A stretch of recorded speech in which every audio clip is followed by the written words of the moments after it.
My wife wanted a divorce after getting fits and she thought she deserved better. But her decision backfired right away.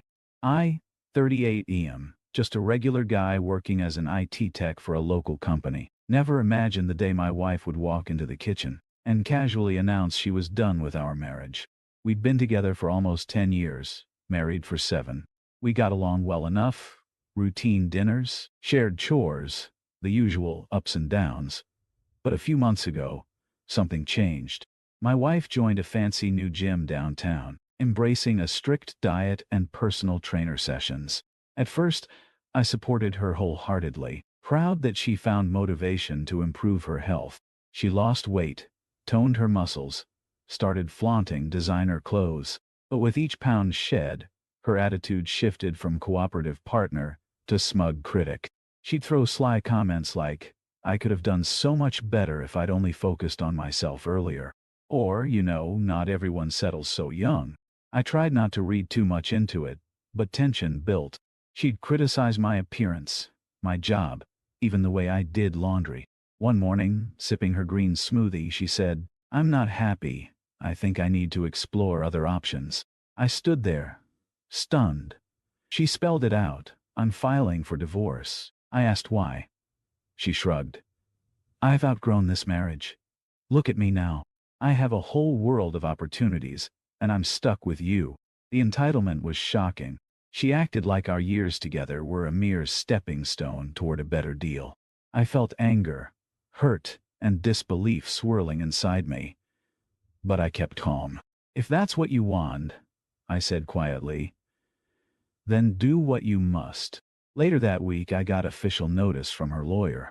She wanted a quick divorce. I consulted a lawyer myself. He explained the basics. In our no-fault state, she could just walk away. But she was asking for a generous settlement, more than her fair share. She wanted the house, a chunk of my savings, and spousal support, even though she worked full-time and earned a decent salary. Pure entitlement. I refused. My lawyer said, "We can negotiate, but brace yourself. She's clearly trying to leverage her new confidence to squeeze you dry." I nodded grimly. That's when I decided I wouldn't just roll over. I'd fight back, calmly and methodically. If she thought her newfound attractiveness gave her the right to discard me and profit, she'd learn the hard way that I wasn't so easily beaten. We'd entered mediation. She showed up wearing a sleek dress, tossing her newly styled hair, making snide remarks about how I let myself go. She hinted I never tried to improve myself, as if that justified her dumping me. I kept my composure, answered questions politely, and refused her outrageous demands. Mediation ended abruptly, with no agreement.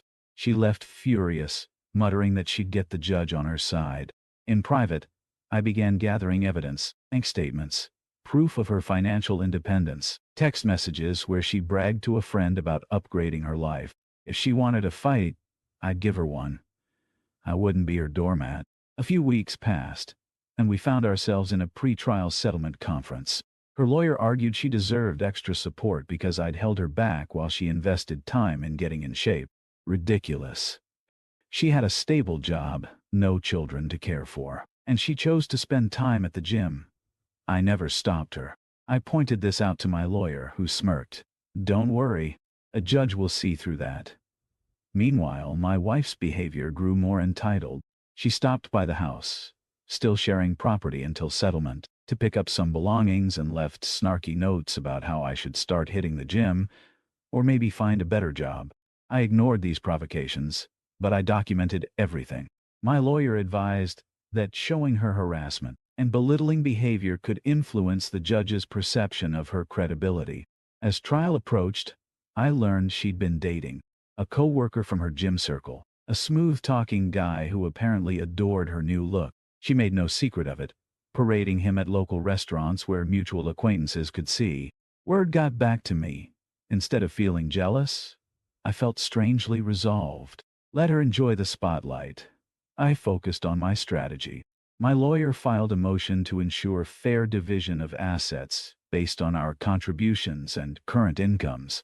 We highlighted that she earned almost the same as me now, and in some months, even more due to her side consulting work.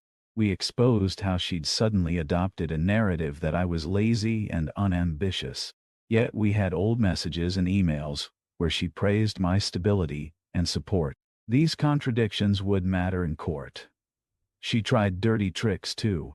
One morning I got a call from my credit card company alerting me to suspicious charges. She'd tried to use a joint credit line we never used regularly. It was still in both names. My mistake for not canceling it earlier.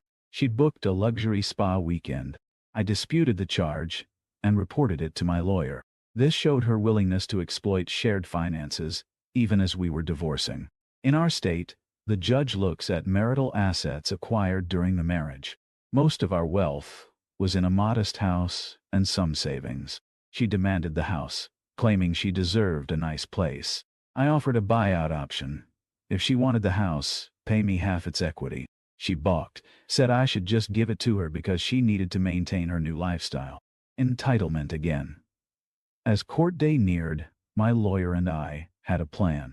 Expose her contradictory claims, show she was fully capable of supporting herself, and highlight her attempts at financial manipulation. We also gathered character witnesses, friends who knew I'd been supportive while she reinvented herself. When asked, they confirmed I never hindered her growth. This would counter her claim that I held her back. I felt a cold determination settle in. I once loved her dearly, but the person standing before me now seemed like a stranger. If she thought good looks and a better figure gave her permission to crush me under her heel, she'd discover that the legal system wouldn't indulge her fantasies. Court day arrived. We sat on opposite sides, our lawyers whispering strategies. My wife wore a fitted suit, chin raised, confident she could charm the room. I wore something simple and neat, focusing on facts, not theatrics. The judge entered. We rose, and proceedings began. Her lawyer started with a sob story, how she'd grown as a person, realized her marriage was stifling, and now needed compensation to move forward. He painted me as complacent, unwilling to meet her new standards. My lawyer patiently waited, then began dismantling their argument.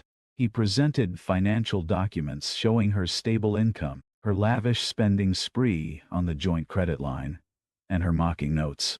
I watched her face as each piece of evidence fell like a hammer. The judge's eyes narrowed at the credit card stunt. My lawyer then questioned her fitness claims. Did he ever stop you from going to the gym? She admitted no. Did he ever prevent you from advancing your career? Again, no. Each answer chipped away at her narrative of victimhood. We introduced text messages from her to her friend. I'm finally hot enough to get a real catch. Gonna dump him and upgrade. The friend's reply. Careful. He might not go down without a fight. The courtroom fell silent as the judge read these messages. My wife squirmed, realizing the mask of innocence was slipping. Under cross-examination, she got defensive. She tried to justify her words. I was venting. I didn't mean it literally. The judge seemed unimpressed. My lawyer emphasized that these messages showed her mindset, treating the divorce as a transaction to move on to a better deal, not as a mutual breakup. When it came to dividing assets, her demands seemed outrageous now. The judge questioned why she needed so much support if she was so independent and successful. She stammered about wanting to maintain a certain quality of life. The judge reminded her that divorce in our state aims for fairness, not luxury at the other spouse's expense. Then came a twist I hadn't expected. The man she'd been dating? He submitted a sworn statement through his lawyer that they discussed marriage down the line. This wasn't required, but my lawyer discovered he had a financial motive. He assumed she'd secure big assets from me, possibly to fund their future together. My lawyer presented this statement, showing that she'd effectively planned to profit from our divorce and move on swiftly. The judge looked visibly irritated with her. She tried to claim this was all a misunderstanding, that she never intended to remarry so soon. But the damage was done. Her credibility was shredded. When the judge delivered the ruling, it was surprisingly firm.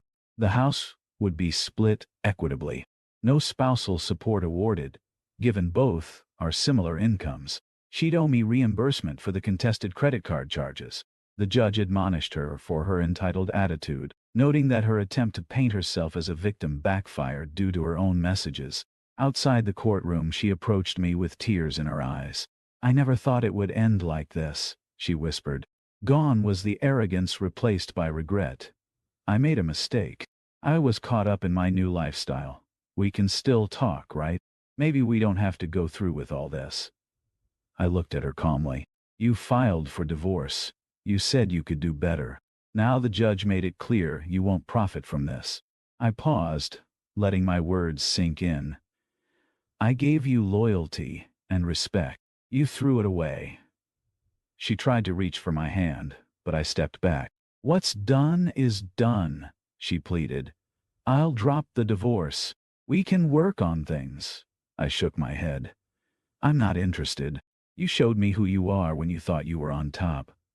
Her face crumpled. She now realized how her entitled gambit failed.